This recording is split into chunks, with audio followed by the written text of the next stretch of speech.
Quand on parle à nos soeurs, elles ne comprennent pas. Voilà l'autre qui fait pipi au lit matin, midi, soir. Donc, dès qu'elle dort un peu comme ça, elle pisse mon lit. Qu'est-ce qui s'est passé? Elle est partie voler au mari de quelqu'un. En allant voler au mari de quelqu'un, elle a laissé son sous-vêtement. Quand elle a laissé le sous-vêtement, elle croyait que la femme du monsieur allait se fâcher. Mais elle ne s'est pas fâchée. Elle a plutôt pris le sous-vêtement de la demoiselle. Elle est partie faire ce que vous connaissez là, qu'elle est partie travailler dessus. Depuis la go, là, quand elle dort seulement un peu comme ça, elle pisse mon lit. Écoutez. Donc, je disais ma coach, je sors avec un homme marié, Oui. et cela fait déjà 3 ans. Et au début, c'était juste une relation comme ça et tout. Mais après, j'ai commencé à avoir des sentiments pour l'homme marié.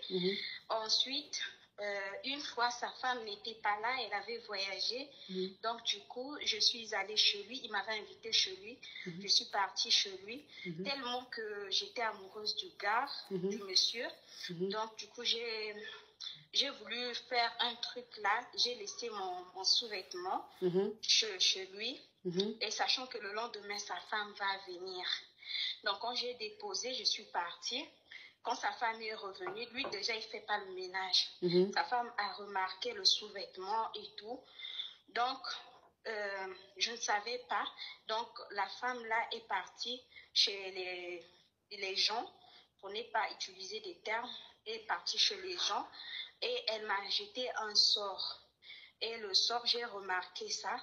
Premier jour, j'ai uriné sur moi ou dans mon lit. Oui, ma coach. Mettez les commentaires, s'il vous plaît.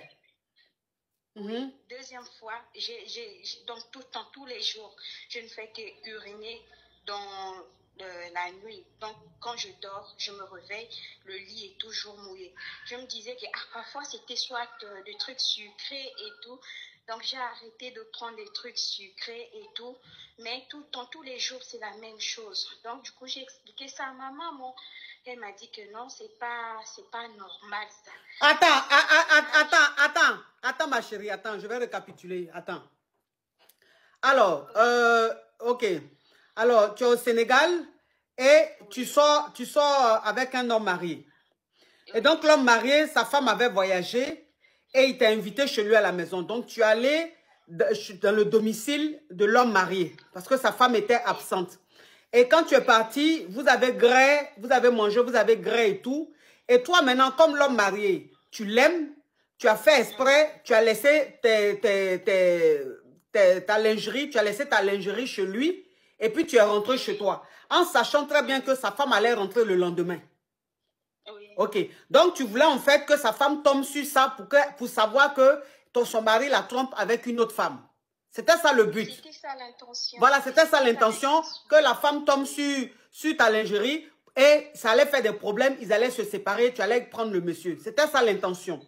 Sauf que, oui, c'était ça. Sauf que quand la femme du monsieur, elle est rentrée du voyage, quand elle est rentrée au Sénégal, quand elle a vu ta lingerie, elle a emmené ça chez un gbasseur. Oui. Chez un marabout. Donc, quand elle a emmené là-bas, le gars, maintenant, il t'a gbassé. Et depuis ce jour-là, quand tu dors, tu fais pipi sur toi. C'est-à-dire que tu as des pannes d'oreiller. Tu fais pipi sur toi. À chaque fois, tu fais pipi sur toi. Donc, tu as cru que c'est parce que tu mangeais trop de sucreries que ça se passait. Sainte Marane, thank you. Tu pensais que c'est parce que tu mangeais trop de sucreries que ça se passait. Et tu as arrêté de manger la sucrerie. Malgré le fait que tu aies arrêté, tu continues toujours d'avoir des pannes d'oreiller, c'est-à-dire faire pipi dans ton lit. Oui, ma coach. C'est ça. Donc, j'ai parlé avec ma maman. Elle m'a dit que ça, c'est pas vraiment normal. Donc, on est parti consulter et tout à l'hôpital. Oui, ma chérie, on t'écoute. Je suis allée, on est parti voir quelqu'un avec ma mère, que le monsieur là a tout vu. Il a dit que, est-ce que toi, tu n'avais pas laissé ta lingerie quelque part et tout. Oui. Il m'a dit réfléchis et tout. Oui. Et de là, je me suis rappelé de l'acte que j'avais fait. Et sachant que la femme là, elle est la femme d'une femme du pays, quoi, le pays que je vous ai dit tantôt. Donc, il m'a dit qu'il faut faire vraiment attention et tout. J'ai dit, maintenant, qu'est-ce que je peux faire pour que je ne puisse plus faire pipi sur moi, dans mon lit et tout. Il m'a dit, ah, là, il y a des produits qu'on peut vous donner et tout, mais la meilleure des choses à faire, c'est de voir avec la femme. Ok, donc ça veut dire que quand tu as commencé à voir de façon répétitive, même après le fait que tu aies arrêté le sucre, les pannes d'oreiller, tu as expliqué ça à ta maman. Et quand tu as expliqué à ta maman t'a dit que ce n'était pas normal que tu fasses pipi au lit à chaque fois comme ça. Donc vous êtes allé voir un marabout. Donc quand vous êtes arrivé là-bas, c'est lui maintenant qui a dit que tu as laissé ta lingerie quelque part et que c'est la femme qui a pris ça pour aller te basser. Oui, ma coach. Ok. Maintenant, quand il t'a dit ça, il t'a dit que lui, il va te donner un traitement à suivre pour ne plus que ça continue, pour que ça s'arrête. Oui, ma coach. Oui, ma coach. Ok, oui.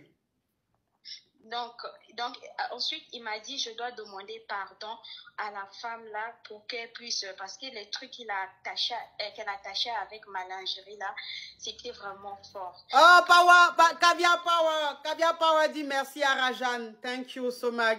Thank you. Oui. Donc, je demande pardon pour que la femme là puisse me délivrer. Sinon, avec les traitements, ça peut prendre du temps et c'est pas vraiment... Donc, c'est d'abord le pardon de la dame là qui peut me libérer. C'est elle qui peut me libérer avec la lingerie.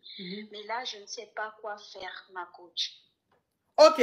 Donc, ça veut dire que le marabout, hein, Elsa, thank you so much. Rajan, tout le monde te dit Rajan. Merci Rajan pour la glace. Oh, merci, merci ma chérie. Ok, donc le marabout t'a dit que même le traitement qu'il va te donner, ça ne va pas changer grand-chose. Et que pour que ça finisse, il faut que la femme, tu ailles lui demander pardon. Et c'est elle maintenant qui va mettre fin, qui va enlever ce truc-là sur toi. Pour ne plus que tu fasses pipi sur toi. Oui, ma coach, okay. C'est ça. Maintenant, toi, quand il t'a dit ça, est-ce que tu as été voir la dame? Ou bien tu n'es pas encore parti? Non, pas encore. Pas encore. Je ne suis pas encore partie voir la dame. J'ai peur.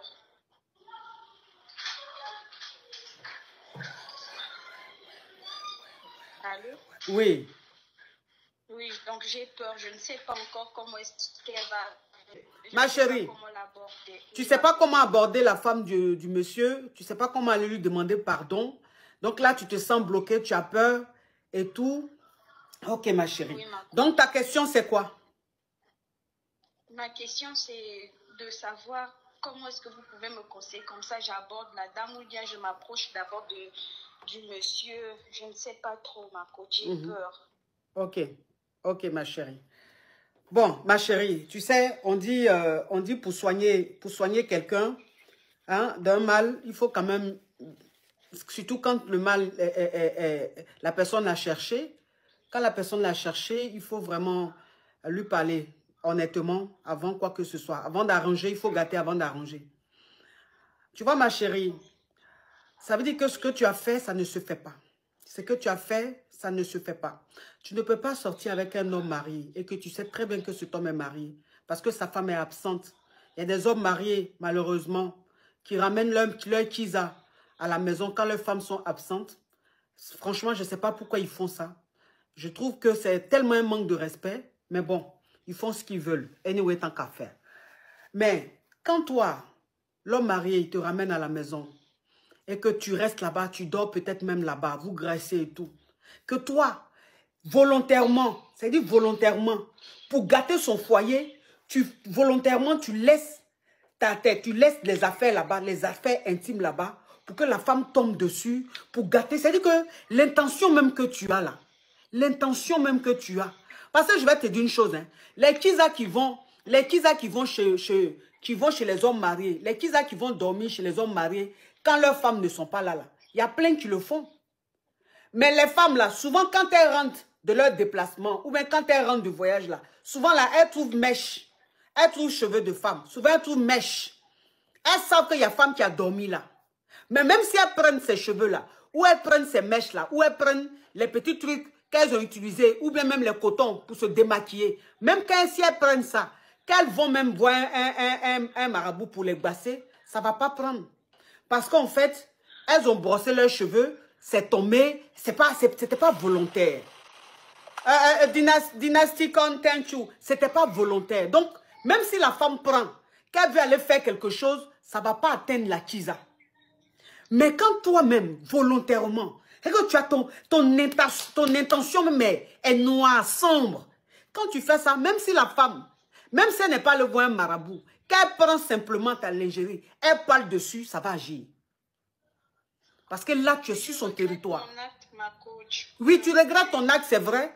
Mais peut-être que des filles comme toi, il y en a plein dans le monde entier. Et comme c'est un live qui est beaucoup suivi, qui sera peut-être relayé, je préfère dire ça. Je n'ai pas dit que tu ne regrettes pas ton acte, tu regrettes ton acte. Mais il faut aussi qu'on en parle. Parce que quand tu sors avec un homme marié, il faut que tu comprennes que la femme qui est dans son foyer, ce n'est pas ton ennemi. Parce qu'en fait, elle en est pour rien. Elle est dans son foyer tranquille, en train de mener sa petite vie et sa famille. C'est son mari, Malo, qui prend son mari et puis il fait le tour du monde. Donc, si son mari allait et que tu es avec son mari, elle, il ne faut pas la voir comme ton ennemi. Enfin, je dis, il ne faut pas avoir des idées bizarres contre elle. Qu'est-ce qu'elle a fait? Parce que dans tout ça, si on veut voir, c'est elle vraiment la victime.